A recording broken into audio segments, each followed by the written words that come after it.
Once upon a time, in a small village surrounded by enchanted forests, there lived two curious and adventurous best friends named Alice and Sophia. They loved exploring the world around them, hiking up hills, diving into streams, and collecting sparkling stones from the riverbeds.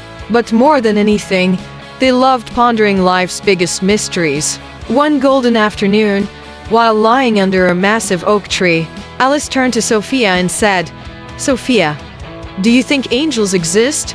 Sophia paused, looking up at the endless blue sky, her mind wandering to far-off places. "I don't know, but if angels do exist, then maybe there's something more like a higher power, a god. I wonder what God is like. Do you think we could ever understand something so vast?" Just then, a soft wind swirled around them, carrying the scent of blooming wildflowers.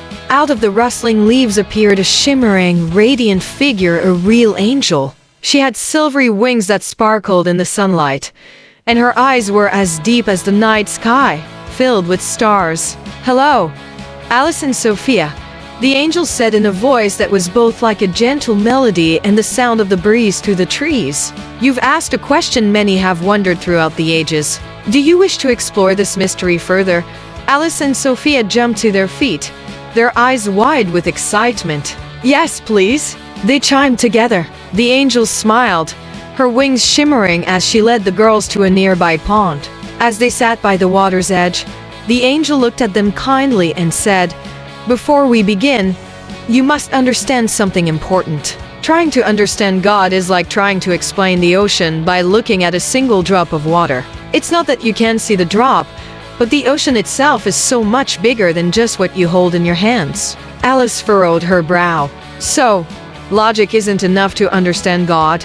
The angel nodded. "Logic is like a flashlight. It helps you see clearly, but it can only shine on one part of the world at a time. God is like the entire universe, so big that no single flashlight beam could ever reveal it all.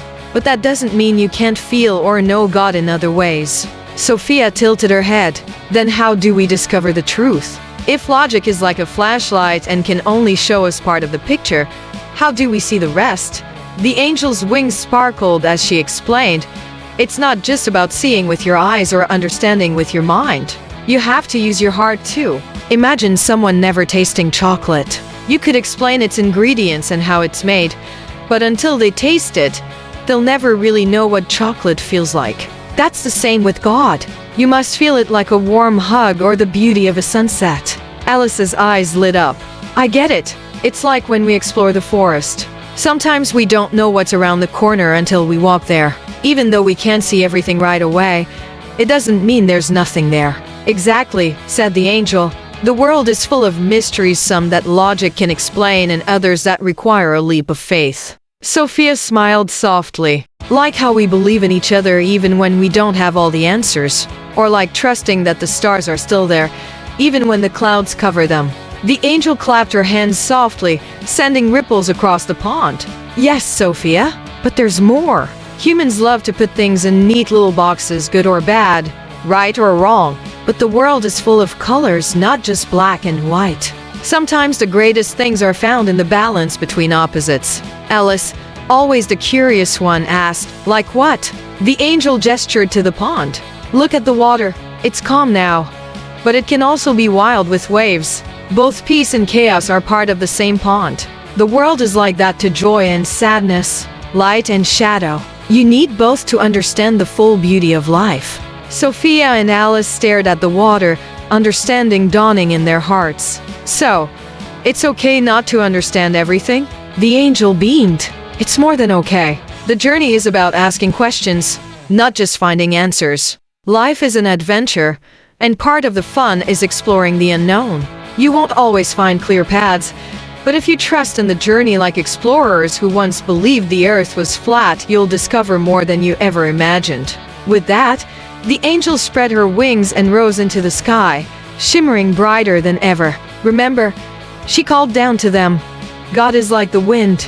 You can't always see it, but you can feel it in every rustle of the leaves and every breath you take.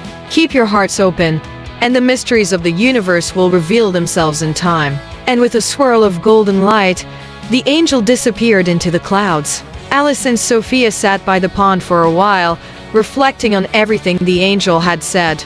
The wind blew softly, and the trees swayed gently as if they, too, understood the mysteries of the world. Sophia turned to Alice, her eyes twinkling. "You know, I think the best part of all this is knowing that even if we don't have all the answers, the adventure never ends." Alice grinned. "Agreed. Let's keep exploring. Not just with our minds, but with our hearts too." The two friends stood up, linked hands, and set off down the forest path, ready to embrace whatever new wonders awaited them just beyond the next bend. And so, their adventure continued, filled with questions, discoveries, and the magic of the unknown.